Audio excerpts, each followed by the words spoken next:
Jean dit ceci que voici l'agneau de Dieu qui ôte les péchés du monde. Bien-aimé, il n'y a que l'agneau de Dieu qui est Jésus-Christ de Nazareth qui ôte les péchés du monde. Bien-aimé, tu es longtemps lié dans le péché. Tu es longtemps dominé dans le péché. Mais il n'y a qu'une seule personne qui peut sauver ta vie aujourd'hui, qui te parle aujourd'hui, qui t'appelle aujourd'hui, qui peut te faire sortir dans les ténèbres là où tu te trouves, qui peut te faire sortir dans les malheurs là où tu te trouves. C'est Jésus-Christ de Nazareth. C'est lui l'agneau de Dieu. C'est lui que Jean-Baptiste parlait. C'est de lui que Jean-Baptiste est baptisé. Il a dit que moi je baptise d'eau, mais il y aura quelqu'un qui vient après moi, où je ne suis pas capable de ôter les chaussures à ses pieds. Lui vous baptisera d'eau et du Saint-Esprit. Alléluia.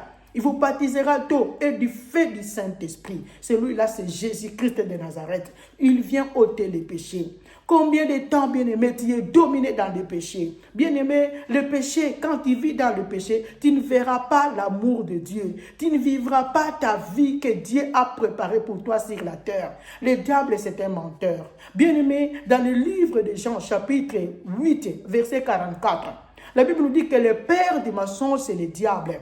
Oh, bien-aimé, il a été maîtrisé dès le commencement. Le diable, c'est un menteur. Et il n'y a pas la vérité en lui. C'est lui le père du mensonge. Il n'y a pas la vérité en lui. Bien-aimé, quand tu es lié par le mensonge, sache que ton père, c'est le diable. Quand tu es lié par l'escroquerie, parce que ton père, c'est le diable. Mais aujourd'hui, Jésus-Christ te parle que c'est lui qui ôte les péchés, bien-aimé.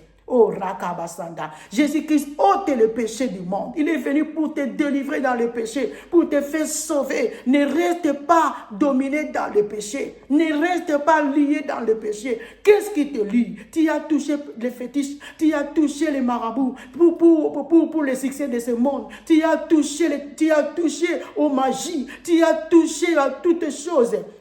Tout ça qui t'amène, tu as touché à toutes choses, même tu as changé même ta nature. Dans la nature, tu as mis ça, tu es devenu quelqu'un qui n'existe pas, bien-aimé. Sache que tu es devenu peut-être un esprit qui sort la nuit, une sorcière ou un sorcier qui marche, mais tu crois que tu vis, mais tu ne vis pas. Mais Jésus-Christ veut te délivrer ce matin. Jésus-Christ veut te sauver. C'est lui qui ôte les péchés. Et les péchés que tu as eus, les péchés que tu as faits, t'amènent à ne plus vivre la joie dans ta vie. Tu n'es plus dans la joie. T'amène à ne plus vivre dans la paix, t'amène à ne plus vivre dans la tranquillité, même dans la bénédiction que l'Éternel avait préparée pour toi. La Bible nous dit que nous avons tout pleinement en lui. Lui qui est le chef de toute domination et de toute autorité. Jésus-Christ